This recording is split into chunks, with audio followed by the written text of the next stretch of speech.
Hello everybody, welcome back to the channel. Today we're going to be doing a full video about the Ukraine war and other news that are going around in the world. This will also be my first actual full video, so yeah. Tell me what to do better, if there is anything that I can focus on and work on so I can do better in the future. Thank you. So as y'all can see right here that the Russians have been, they've been advancing, and even Sinsky, I can't say these town name very well, but they've been advancing over here. They're saying they're going to try to move from the south to the north to get those flanks in the Ukrainian positions to the north, because that's actually having a toll on how the Russians are going to advance in that town. So they are going to do that, but it's going to be a question of how long will this take, and if it keeps taking them a long time, are they going to build more fortifications in the back? That's the real question now. So we're going to go to the personnel next.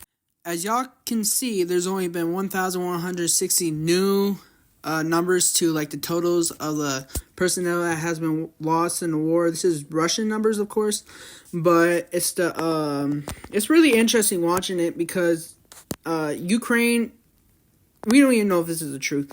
Ukraine has lied about what is really going on, and their eliminated personnel. Is Russia lying too? I know there's a lot of things going on in this war that we're getting lied to. There could be potentially NATO troops in Ukraine, although I can't really say much about that because I personally don't know much about it. I mean, France was talking about deploying troops, and they're saying no, they're not. And Germany's talking about doing attacks and all that. Yeah. I'm not sure if y'all know about the U.S. Congress been trying to push for a further Ukrainian aid, sending more money and all that over. See, I don't understand why we would do that in the first place anyways, because we're in a debt of money in our economy. You got people on the streets in California homeless, you got a homeless problem, you got a border problem, you got all that, but Congress want to keep pushing to aid Ukraine. See, I don't know if y'all know about this very much, but we made a promise to Ukraine back in the days where if they give up their nuclear weapons and all that, we have to protect them if they get invaded. We made a promise to them, but like, the U.S. is in really serious trouble right now, and if they just keep doing what they're doing, we're going to keep landing in more and more trouble. It's really bad. So I know right here it says that we have increased like our budget spending on like the U.S. military and all that, but in reality, if we're spending all this money on our military, it's going to go to waste because at this point, we're sending all the defenses from our military to Ukraine. That's going to make us look weak. You already see like the Polish, the French, the British, all of them, yeah, they're all a weak military now because they sent most of their weapons over to Ukraine. So now like they're in a really bad situation if Russia does win this war. It's like, what are you guys doing? All right, we're going to be doing maps right now. So yeah. Alright, so we're going to start with the southern region of I can't say these areas. I don't know. So there's been counteroffensives by the Ukrainian army over here. It's been repelling the Russian army. They were in the middle of the town at one point, Russian army, but they have failed to capture the town completely, which in favor of Russia, they have lost a lot of personnel from this place. Moving further, more up to the northeast, we're going to talk about the area over here. There's been Russian advances over here. There ain't really much news really coming out. There's clashes going on, of course, with the Ukrainian Russian army. They have fortified lines over here. They have defensive lines over here. There's a lot of things that are going on. Not really in this region because I haven't really heard anything about it. I'm just reporting on it. There's a lot of things going on in areas that we don't really hear much about. The lines are definitely moving now. Ukrainian army is starting to get weak. Sucks in Ukrainian favor. But if the Russian forces can advance up to that, you see that grocery store right there? If they can advance up to that, cut that line off for supplies up to the that could be really bad for the Ukrainian army, which they will suffer really bad consequences to the northeast, and that town might fall, and that might help out the town to the east and help the Russian army. But over here, there's been Russian offensives it's been going on for a really long time now, but the Russian army is starting to actually advance. They took over the farms to the north, which is a really good advantage for the Russian army. There's been reports of a little advancement of the Russian army in this area. They've been moving more to the west, trying to take over that town and continue to destroy these defense lines as good as possible. But yeah, this is really... They have actually advances to this area. This area is really complicated right now. There ain't really been much news coming out of here. So furthermore up to the north, there's been a lot of reports in this area actually of Oblitka. Actually, the western area has been retaken by the Ukrainian army, and the eastern has been taken by the Russian army, and then the northern, that's still up for grabs. They haven't really... There's been a lot going on in this area. It's just been a lot. It's Berdichi. It was under Russian control at one point, but the Ukraine has launched a counterattack. There's been a lot of ground from Avdiivka to the west, and they have actually gained a lot of ground from that area.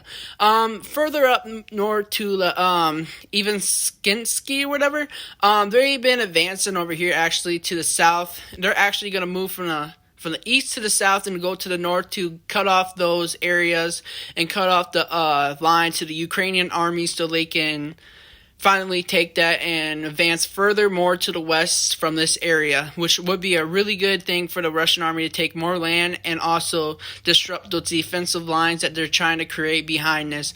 Kyiv has already said there's a lot of things going on and they already have a good defensive line. But for this map, that's really it for today. There hasn't really been much updates lately. Yeah, it's interesting though. Alright, so let's talk about the destroyed tanks today. The Ukrainian M1A1 Abrams tank, along with the M1150 ABV, are destroyed by Russian forces near Avdiivka. This is really interesting because these tanks were actually sent by the U.S. military. These are actually U.S. military tanks. This really makes U.S.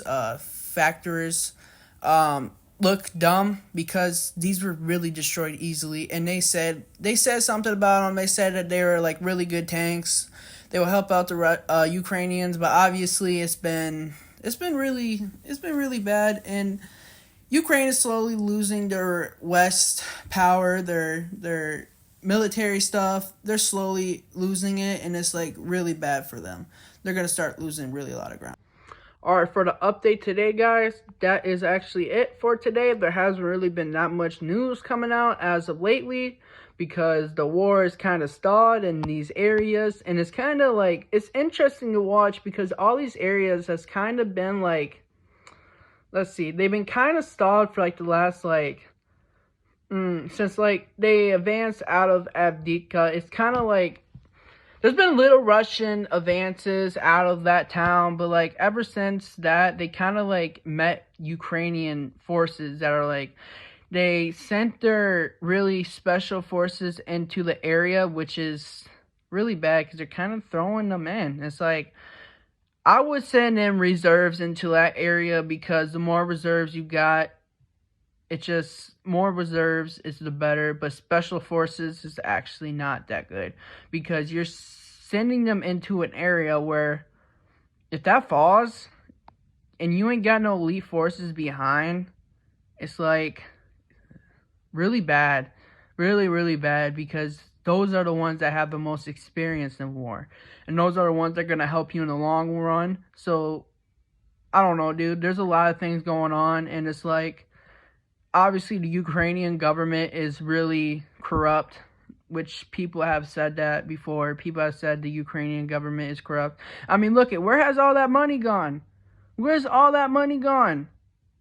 And obviously now they want to come out and say half of those weapons from the West hasn't even gotten there yet. And it's been, what, since a year? Like, they have received very little support in the last year of weapon-wise and all that. Of course, they'll get aid, food, and all that, of course. But weapon-wise, they haven't really gotten much, really. So it's like, you got to think about it. Just think about it. But anyways, this is it for the news update for today. I'm going to probably do one tomorrow, obviously, because there will probably be more developments in this war. remember to like, subscribe, and comment and tell me what to work on. If y'all like it, obviously, tell me feedback too. This is something I always wanted to do, and I'm starting to do it for myself. So yeah. Anyways, I hope y'all have a blessed night. Good day tomorrow. I'll probably do a midday tomorrow, like I've been for the last, 2 days now. Yeah, I hope y'all have a great day, and subscribe and like and comment, and peace.